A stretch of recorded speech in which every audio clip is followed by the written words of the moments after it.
Assalamualaikum dan salam sejahtera.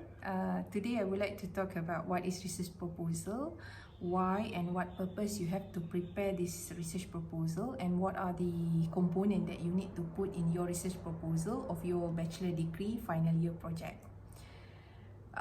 Okay, sebelum saya nak masuk kepada topik ini, pertama sekali pelajar kena faham apa tujuan anda menulis kertas cadangan kajian ni. Tujuan dia adalah nak hantar kertas cadangan kajian untuk you buat your thesis pada semester 5, semester 4, 5 dan 6 nanti.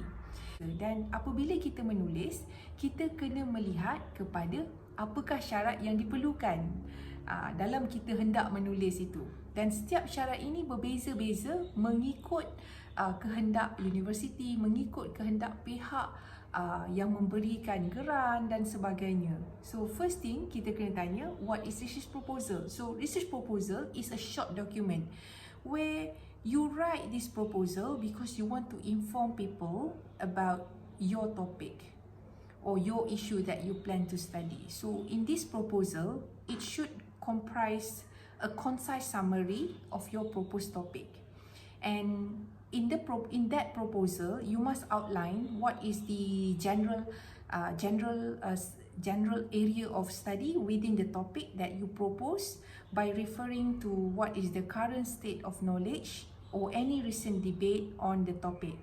When you write the proposal, it also demonstrates the originality of your proposed research. And when you prepare the proposal, dia susah dia sebab you have the idea and you have to put this idea into your writing. And that process is not easy because sometimes whatever we think, dia tak sama macam kita tulis. Tu sebab kita selalu tengok kan, kita fikir lain tapi kita tulis lain.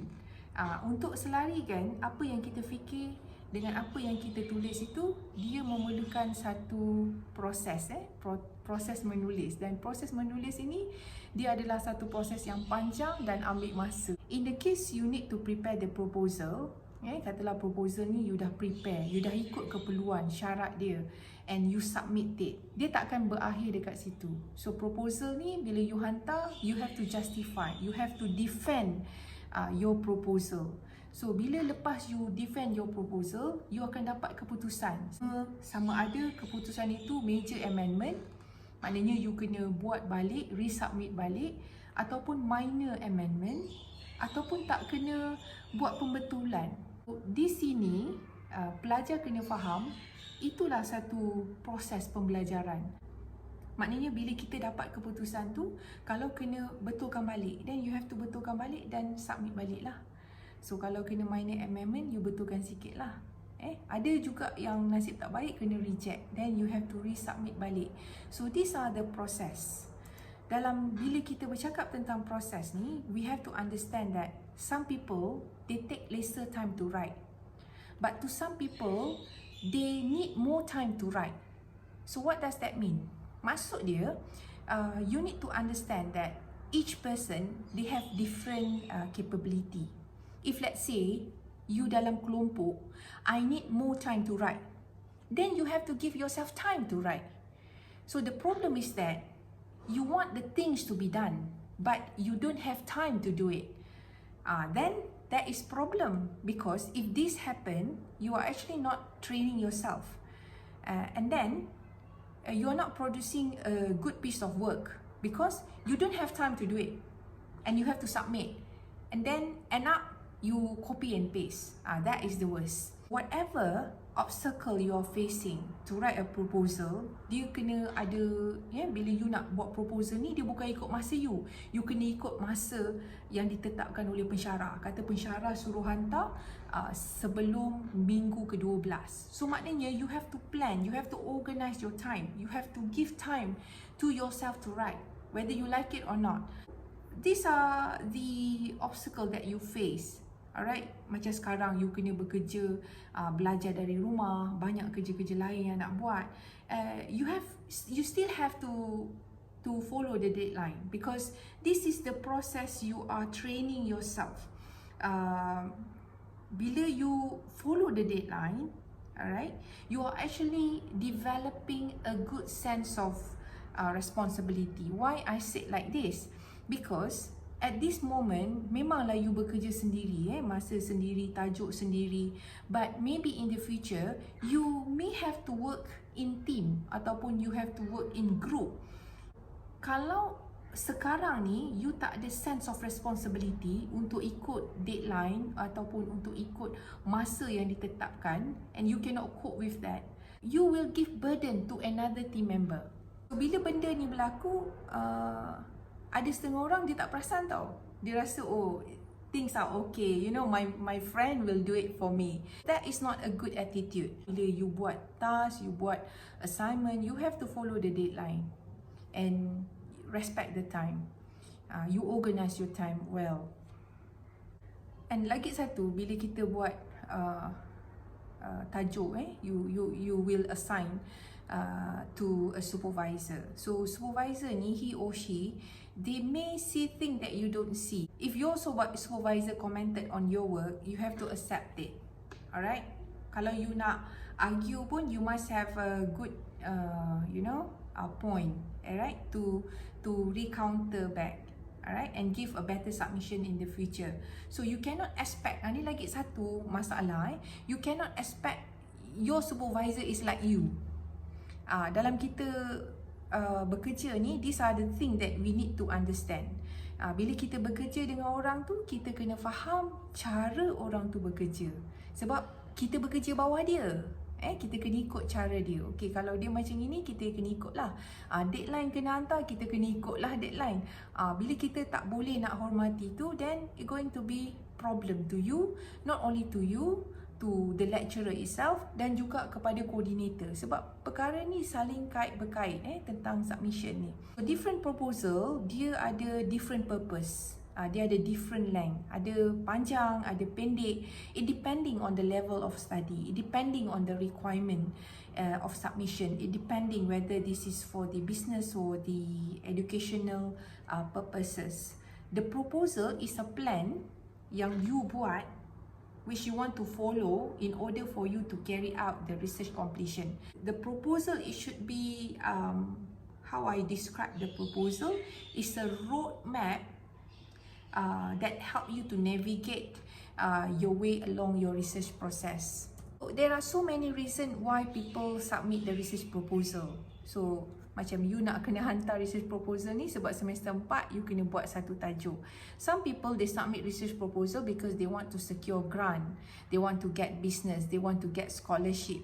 So all these, they have their own submission requirement, but the content are basically the same. So whether you are a beginner or you are an expert, when you want to start a new project, you have to start from scratch. So meaning that you have to start fresh, you have to write, you have to develop on your own style or way of writing, and you have to be creative in designing your research methodology framework and how you want to work on the topic. And the most important thing is that the clarity of the proposal must be there. Dalam proposal tu dia ada heading kan, so each heading must reflect to each other. So another thing that you need to know is that the flow of writing must be clear, and you can use a simple language but must have a certain standard. Like I said, the proposal is a discussion of background of your study. It should include the comprehensive review related to the topic that you wish to study, and it is a theoretical rationale for your proposed research project. And so therefore, before you want to write a proposal, you should ask yourself question: why you intend to do this topic? Why you think that this research is needed? You need to justify it. How will you carry out this research? When this research will be, completed?